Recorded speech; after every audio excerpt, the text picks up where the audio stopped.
Excitement ran high as this year's 7th Safari Guide of the Year finalists arrived at Nkambeni camp in the Kruger National Park, along with the judges, organisers and guest sponsors. The preliminary qualification and interview rounds had left no doubt that competition would be fierce, with wide representation from across South Africa, including one accomplished lady finalist. Mike Carantonis from Africa Direct welcomed everyone and outlined what was in store. It's going to be tricky because it doesn't necessarily always mean there's going to be animals around, but we're going to do our best from all of us to try and find them as quickly as possible. Following introductions and distribution of sponsor gifts, the finalists went straight to work, crowning their way through the difficult birding assessment. James, that's the end of the first test for the team. How do you think it went? Well, it's not always easy to tell. I think just by looking at their faces. I mean, it is the first day, you know, it's the first assessment. It's always a bit tricky. The guys are obviously a little bit nervous. The challenges were just beginning for the intrepid team. Although this is a serious competition, the camaraderie and the bond between the finalists was palpable. So yeah, we're here at Nkambeni Safari Lodge, and obviously we're very excited. It's the first morning of the Safari Guide of the Year, and the biggest anticipation I think for everyone is the walk, because that's always the most exciting. So we never know what to expect. In the past we've had great sightings on foot, a lot of big game around this area. Brett seems to think he's just heard some branches breaking down in the drainage line. Most probably elephants, so we're going to have a look there and see what's around. Departing at dawn over the following days in misty, teeth-chattering temperatures, the finalists took turns to lead guided walks and drives through a beautiful section of the Kruger Park, encountering breathtaking wildlife, from elephants and buffalo on foot to leopards mere meters from the game drive vehicle. You know, the Ellie actually heard us, and then he was just showing us how big he is.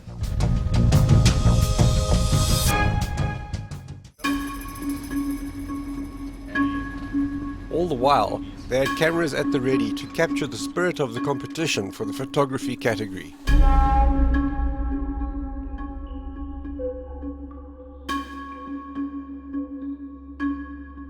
Brian, you spotted the leopard, bud? Tanya, president. Thank you. Hierdie mooi gesig hierso. They also interpreted plenty of fascinating flora and fauna in between. Back at the lodge, they had the opportunity to share their thoughts about the competition. So the Safari Guide of the Year is very, very important on uplifting the morale of the guides and then on honoring them, telling them that you are the best, we care for you. To take home what we've all experienced here is so much more than just taking back a prize and a certificate or whatever else. I think in our own right, we all are winners. The guys that compete in a competition like this are generally the people who train the new guides in the industry, and they are also mentors to them. Yeah, as a judge, I just think it's important with our tourism industry, which is so much bigger than anyone imagines. The people leading it should be of a high quality, great ambassadors. That's me. Thank you so much. Thank you, sir. Bye. First of all, my name is Nick. I'm going to be the guide responsible for you for the rest of the morning. You can always use your binoculars as a bit of a telescope the other way. So if you turn them around and put it right up against the bottom, actually look how beautiful it is from the inside.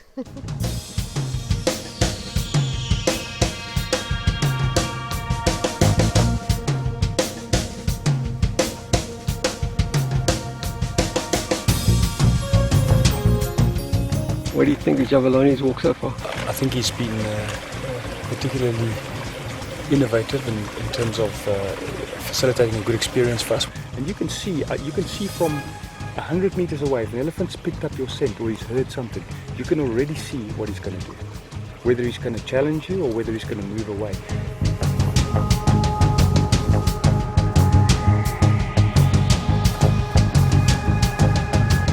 So keep your eyes open.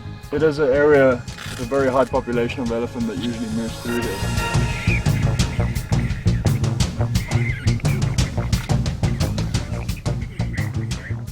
We haven't seen loads of game or anything. It's been a pretty hot day, but I mean, just the privilege to be driving around in this area. There must be rhino in this area. It's very, very important while walking, not talking, reason being that we have to listen what might be ahead of us and what is also happening around us. I thought maybe it could be a buffalo, but it looked like a buffalo.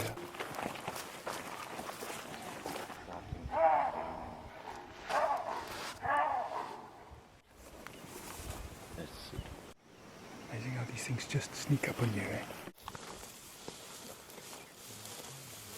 The guide was perfect, very safe, very precise in his approaches. I think the aim of the competition is to ensure that the general public and the industry out there understand what a professional guide really does, understands their role, the hard work they put in, the dedication, and I think it's important that we showcase these guides so that people know exactly what they do. It gives young guides something to work towards, something to aspire to. It recognizes great guides, and it's inspiration for all the guides out there. Probably one of the most exciting part of this competition is definitely the shooting, and I know something that everyone looks forward to. The cycling of the bolt all happens with the palm of the hand, like that. Trying to organize to shoot a 375, not a 458, so my shoulder's okay this afternoon. Otherwise, very exciting. High-octane action happened at the shooting range, where esteemed safari guide and 50/50 presenter James Steyn put the contestants through their paces with demanding exercises that included the Haley's hop. We've run through about 5 candidates at this stage, and I think they're pretty close. The principle here is that you've taken a shot at an animal that's charged you, you've missed the brain, the animal's turned around and is running away now, and you've got to put in an anchor shot, but obviously your adrenaline's going, and that's where, so the adrenaline part they sort out with the running, so the emphasis here is not really on the time, it's more on the accurate shooting. This required swift, accurate, high-caliber rifle handling, combined with sprinting between targets up to 30 meters away, in order to simulate the adrenaline associated with potentially dangerous game encounters.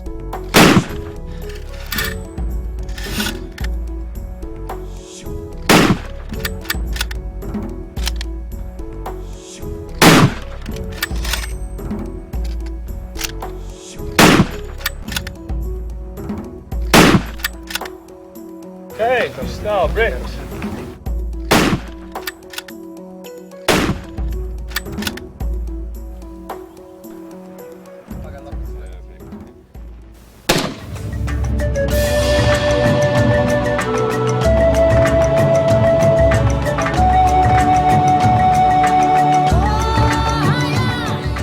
We believe it's a very important competition, and Kambeni is in fact very proud to be associated with the Safari Guide of the Year competition. Also, just to make everyone aware that we are still walking in a Big 5 area. I'm always going to be in front of the line, and the idea being that I do have this big stick with me. I'm going to be in the front, James directly behind me, and definitely if you would like to ask a question about it or query why I say that is, then please.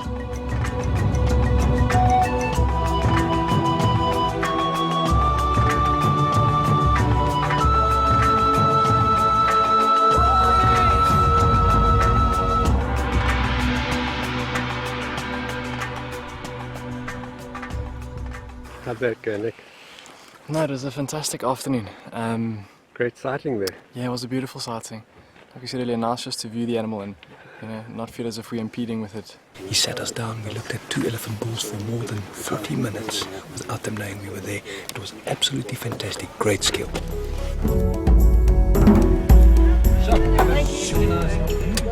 You get another wasp that's very interesting. It's called the ficus wasp, and some of the figs, like especially sycamore fig, they would rely on that specific wasp to pollinate that specific tree. Simultaneously tired and energized from the intensity of the competition, exercise and fresh air, the contestants dug deep after the delicious dinners, sharing stories around the fire and the deck at Nkambeni, provoking much laughter and profound thought.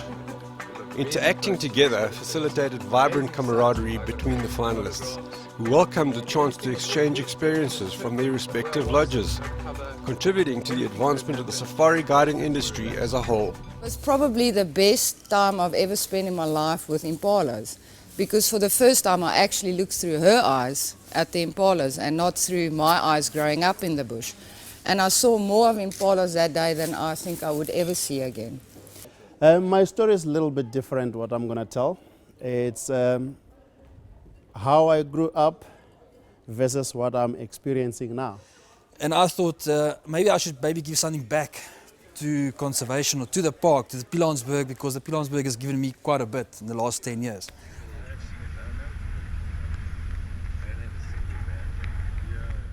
Yeah. I'll roll a little bit down. I just want to point out one buffalo. If you look on the top of its back, this one there, you see the big scar at the back. JV, are you spoiling us all? Not really. It's nice to have something to drink here. Very, very fresh. This thing is not far away. You need to scan very well on those rocks there.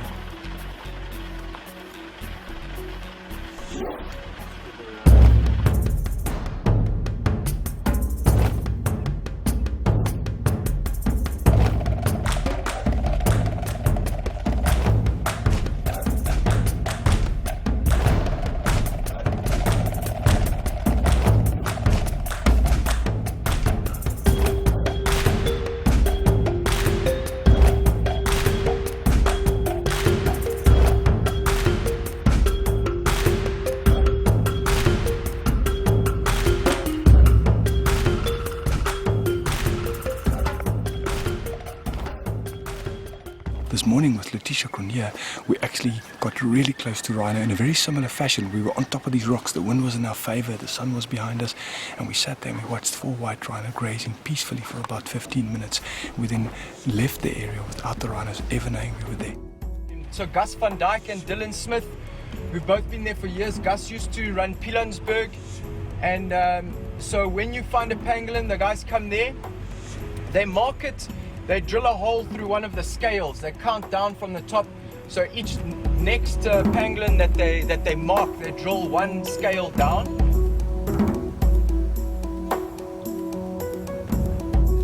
That second guy hardly has any hair on the tip of his tail there.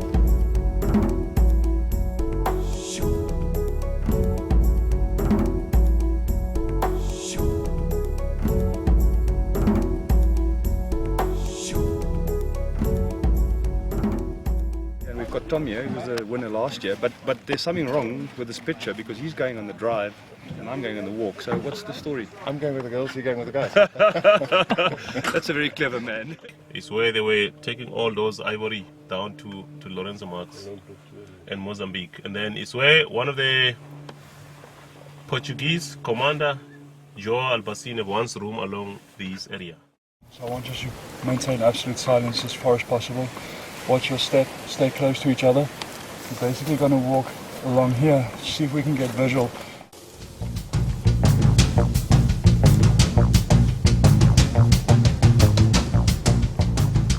Stop, keep quiet. Try to keep the wind in our favor. Stay together, stay very close together. Seems the older they become, the more confident they become. So they're a lot more relaxed with the presence of humans.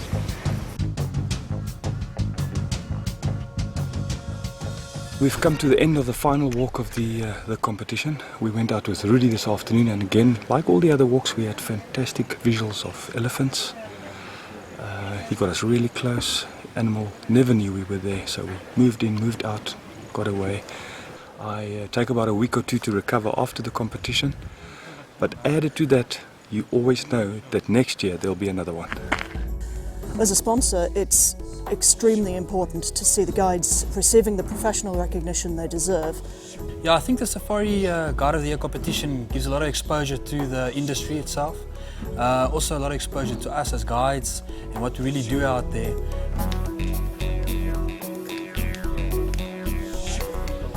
Tuesday night, I lost dinner before the prize giving tomorrow night. We don't always realize it, but being in this kind of setup with like-minded people, you know, you realize how privileged we are. Welcome to, let's going to be the track and sign assessment. Finally, renowned Alex van der Heever from Tracker Academy challenged the finalists to an intensive tracking assessment, which had them pouring and puzzling over spoor in the sand. Then at last they could relax. I should win it based on my experience. I've shown some skills and some characters. In South Africa we have a saying, ladies first, so I think I should win. A phenomenal week of guiding, sharing, listening, learning and participating in the 2014 Safari Guide of the Year competition was drawing to a close, culminating in the awards ceremony. First of all, a very warm welcome to everybody. Thank you very much for coming, and it's a great culmination to our week in the bush. Internationally acclaimed speaker and survival specialist Quentin Coetzee captivated everyone with his signature insight and inspiration. I had a military career. A second in command of the Special Forces Survival Unit at that time. And I should just say that this is where a lot of the knowledge comes from. The stuff we know about you don't learn in university, it was learned doing these things. Small animals, baby animals, have a special place in the hearts of human beings. These are specifically the animals that are targeted by predators like cheetahs and wild dogs, which rip their pretty faces off and devour them. So why do we like nature? It's true. That's it. It's raw, it's honest. There's no deceit, there's no lies. My motto, you've got to have head, heart, and guts. The head to know what it is that you want to do and where you want to go. The heart to develop the relationships and the interrelationships to achieve these goals. And the guts to overcome any obstacle that might stand on your way, in your way on that journey. Good luck. Thank you very much for listening to me. Thank you. The guides who survive are those that adapt to the changes. Having spent a week with you guys, I can see that you all have the potential to be survivors. You've shown that quite clearly in what you've done. Brian Serow from the Field Guides Association of Southern Africa presented the hotly contested category awards, starting with the birding assessment, which was won by private guide Brett Hawley of Brett Hawley Safaris, who was also awarded Top Gun for his shooting. Jabulani Cylinder from Kruger took first place for tracking, while fellow Kruger guide Rudy van Niekerk won Best Photographer. Johan Heidenreich from Pilanesberg emerged as Best Storyteller. Top honours in the key game driving category went to Nick Du Plessis from Singita Lubombo, while the Best Guided Walk was awarded to Raymond Corsa of Sandparks. From our side, all the category winners, well done, well deserved, and we really enjoyed your company here. Thank you very much. Competing in Safari Guide of the Year last year really let me know that I was on the right life path. And I've woken up every day since my time at Nkambeni last year knowing that my wife and I are on the right track. We're doing what we're meant to be doing, and we're happy. Runner-up for Safari Guide of the Year 2014 is Brett Hawley. Yeah, there you go. Okay, I'm going to hand that over to you. And the Safari Guide of the Year for 2014, the winner is Nick Du Plessis. Yeah.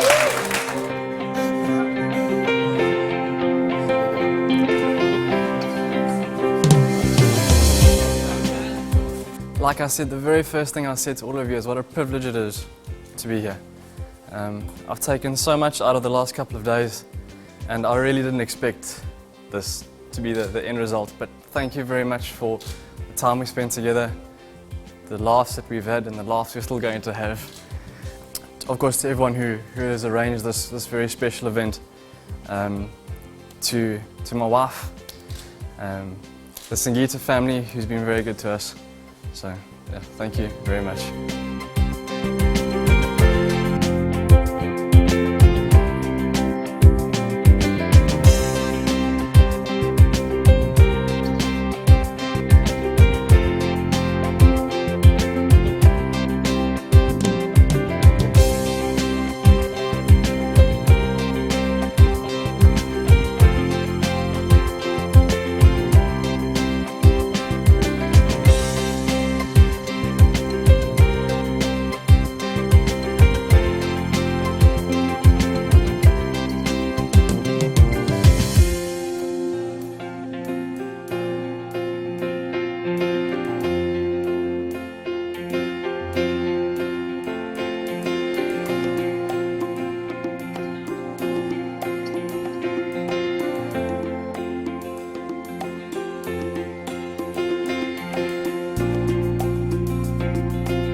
Well done to Nick and all of the finalists. Now it's your turn to fly the flag high and promote the important role of safari guides within South Africa and around the world. Sincere thanks to our 2014 sponsors who contributed over 200,000 rands worth of prizes for the finalists, including the winner's trip to New York from Empowers Africa.